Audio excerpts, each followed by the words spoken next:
นางมาอยู่ไทยจักปีเลยนางมาอยู่ไทยปีนี้ปีที่5ค่ะโอ้คิมเลยคิมมาอยู่4 เดือนจ้ะเดือนแล้ววะฮะ4 เดือนแล้ววะเดือนค่ะแล้วมาเรียนหนังสือจ้านางหาปีแล้วเริ่มจะมาเรียนหนังสือจ้าเอาว่า5 ปีได้อะไรบ้าง ได้อะไรบ้าง5 ปีแล้วอยู่ไทยได้เตือได้ทำสร้างบ้านหรือเปล่าไม่ไปแก้ได้กับตังไม่ได้อะค่ะยังไม่ได้สร้างเลยไม่พร้อมไหม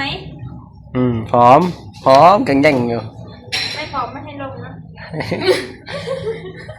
พร้อมไปเข้าฟุตโต้สอบเลยวันนี้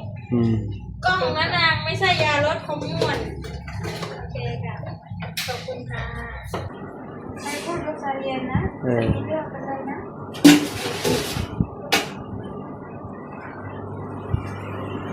เขาทำอะไรเนี่ยชาเย็นค่ะชาเ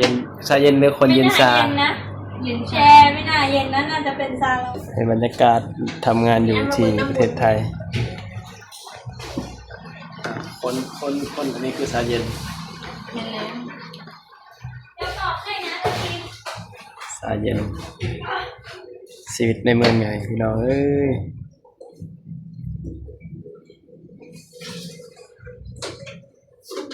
ได้ชิมดิได้ชิมหน่อยสิเอาช้อนไหนบ้างไม่เอาช้อนนี่แหละไม่เป็นโควิดหรอกนะไม่เป็นโควิดสบายดีพ่อแม่พี่น้องสวัสดีพ่อแม่พี่น้องทางฝั่งไทยนะครับผมบรรยากาศมาถ่ายบรรยากาศในดินมาเบิ่งสองสาวเห็ดชาเย็นพี่น้องคลิปนี้มาถ่ายในดินอาจจะบ่ได้ว่าอย่างมากมายสองสาวทำชาเย็นจะดีน้ำน้อยๆนิดนึงทำให้อร่อยนะให้ลูกค้าอร่อยใส่นมกี่ช้อนเมื่อกี้กินมากเลยเป็นนมอีกนิดนึงก็ได้นิดเดียวเดี๋ยวไปใส่น้ำแข็งแล้วมันจะถึงใส่นมอีก3 ช้อนจะขึ้นนึงก็ได้ค่ะอร่อยได้นะโอเค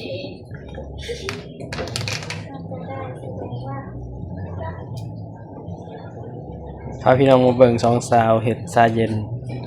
เห็ดชาฮ้อนชาฮ้อนเขาสูงอยู่บ่าวะเอาพอสูงอยู่บ่ได้เด้สูงปลูกวิทย์ทอดเพดานแล้วทำชาเย็นพี่น้องตอนนี้ก็ว่าง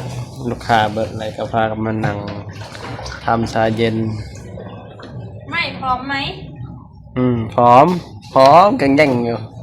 ไม่พร้อมไม่ให้ลงนะพร้อมไปเข้าฟุตโต้สอบเลยวันนี้กล้องนะนางไม่ใช่ยาลดความอ้วนโอเคค่ะขอบคุณค่ะในบรรยากาศทำงานอยู่ที่ประเทศไทยคนอันนี้คือชาเย็นเย็นแล้วเดี๋ยวตอบให้นะทีชาเย็นชีวิตในเมืองใหญ่พี่น้องเอ้ย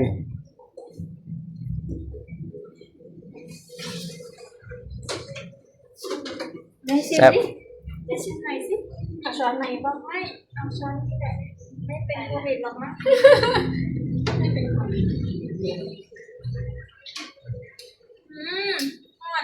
อร่อยไหมอร่อยเลยอร่อยอย่างว่างทำอะไรทีนี้กรอบครับกรอบใส่ขวดมีขวดกรอบจะสวยไปล่างเราก็ได้ก็คิดไปเคลียร์ไปทีละหน่อยล่างกันเดียวเลยกอกกันได้กอกใส่กันก็ได้ไม่นะมันกรอบช่วยไม่ได้แล้วก็เราปิดฝาสิใช่เราปิดฝาขวดวันไหนจะถึง4 ทุ่มอะไรยังไม่เท่า5 โมงก็อยากเบิ่งบอลนายอยากดูบอล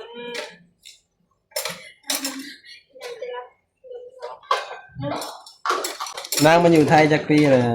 นางมาอยู่ไทยปีนี้ปีที่5ค่ะโอ้คิมเลยคิมมาอยู่4 เดือนจ้ะเดือนแล้ววะฮะ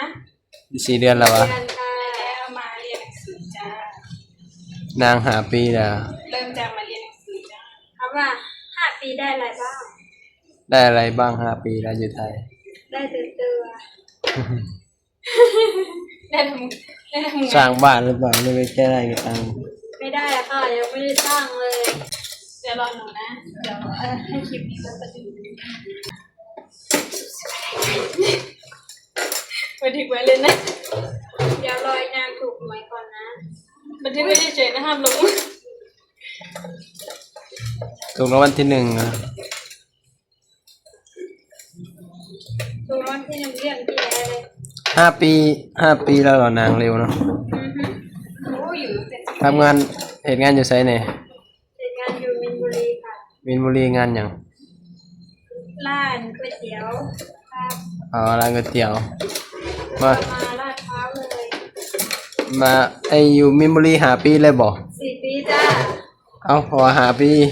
ปีนี้ปีที่ 5 ปีนี้ปีที่ 5 อ๋อแสดงว่าอยู่หันนานสุดแล้ว แม่ มาแรกๆเลยบ่ ครับผม โอ้หันเปิดซิงเลย เปิดซิงเลยค่ะ โอ้สุดยอดให้อยู่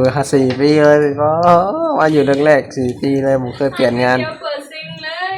ไปกับมานี่ แม่ เป็นวันที่2โอ้ เดี๋ยวจะไปเรื่อยๆไปเรื่อยๆไปโลกถือว่าอดทนจริง จักปีจักสิมาอยู่บ้าน อีก10 ปีไม่ถึงหรอก อายุจักปีว่าสิครับสิมากลับมาอยู่บ้าน อายุจะเป็นแบบนี้บ้าง30ไปแล้วอีก8 ปี ไม่แน่อาจจะไม่ถึง30 เพราะว่า สิ้นเดือนนี้อาจจะถูกไว้รางวัลที่ 1 ก็หอบตังค์กลับบ้านหอบเงินไทยกลับบ้านเลย ไม่กลับหรอกไม่นะพี่แอร์สมมติว่าถึง ถ้าเราถ้าเราถึงรางวัลที่1แม่นบ่เฮาสิเอาเงินเมื่อจังได๋วะ เขาถึงรางวัลที่1นะเขาจะให้พี่แอร์ไปเลย เอ จะล้าน ้ยว่าไว้เลยนะว่าอะไรเด้อเจ้า พี่แอร์ เด้อพี่น้อง เดี๋ยวไม่ใช่พูดถึงว่าถือเขาได้12 ล้านมันบ่ 12 ล้านเท่าไหร่พี่แอร์เลยนะ ว่าอะไรนะนี่มันถึง เพื่อ2 ใบ มันถึงว่าอะไรนะนี่ถ้าถึงนี่ พี่คีบอกพี่คีแล้วบอกให้ไว้เดี๋ยวเอาใหม่ เอาใหม่ คนละ5 แสนได้ไปดินะ ลดได้บาทนี่ เดี๋ยวคนละ5 แสนไปเดี๋ยวพี่นางพาไปเลี้ยงอีกข่าวพ่อ ลูกค้าเขาบ่ แม่นค่ะ3 คนค่ะทีมเปิดครีมได้บัดเนี่ย ไปเปิดเตากำลังเว้ามวน รอติดตามตอนต่อไปนะคะทุก อื ค ม น